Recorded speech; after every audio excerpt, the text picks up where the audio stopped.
Hej og velkommen til Professor Sjovt. I dag handler det om fugle.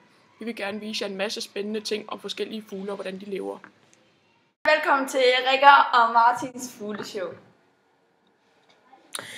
I dag skal vi se på forskellen imellem den lille kaktusfinke og den lille jordfinke. Ja. Den lille jordfinke, den har så et meget lille og krumt næb, kan man se lige her omkring.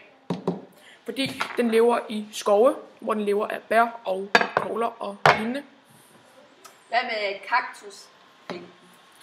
Den kan man se på grund af det spidse næb, at den lever i omgivelser, hvor den lever af små dyr, som lever i jord og i træer. Vi har ved at indsamle nogle prøver af urin og blod fra de to forskellige fugle, at disse oplysninger er sande. Og hvad har vi så fundet ud af de prøver? Hvordan finder man ud af? At der er mange baciller i deres blod. Ja, men hvordan har du gjort det? Jeg har ved at mixe de to substanser. Proppet det over noget ild. Du tager det her ned i den her, ikke også? Ja, det gør man. Det er dens blod, og det her er dens urin. Ja. Tis. Og det tager du også ned her, og så blander du det sammen.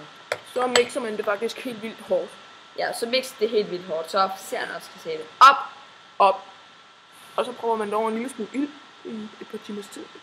Jamen, det har vi ikke tid til. Det har vi ikke tid til, så vi har allerede gjort det på forhånd. Det er sådan, det ser ud. Og hvad er resultatet? Er det lysere eller mørkere, eller hvad er der i? Vi kan se ved det er sådan helt vildt lyserødt og alt muligt. Der kan man faktisk se, at den har levet meget usundt. Den har kun levet af biler.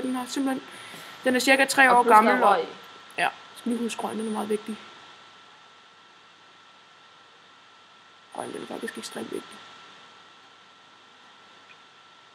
At den er cirka 3 år gammel, den fugl, som vi har været ude at hente. Og det her det er så fra den lille kaktusfinke, som vi kan se deroppe.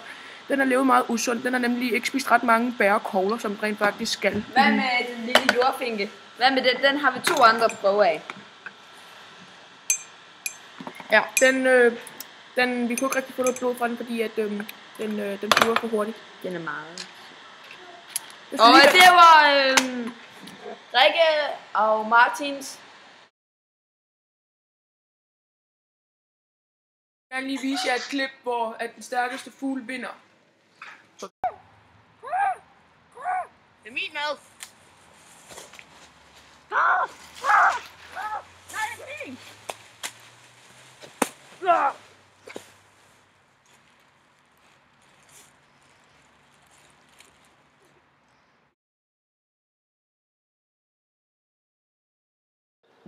Klip.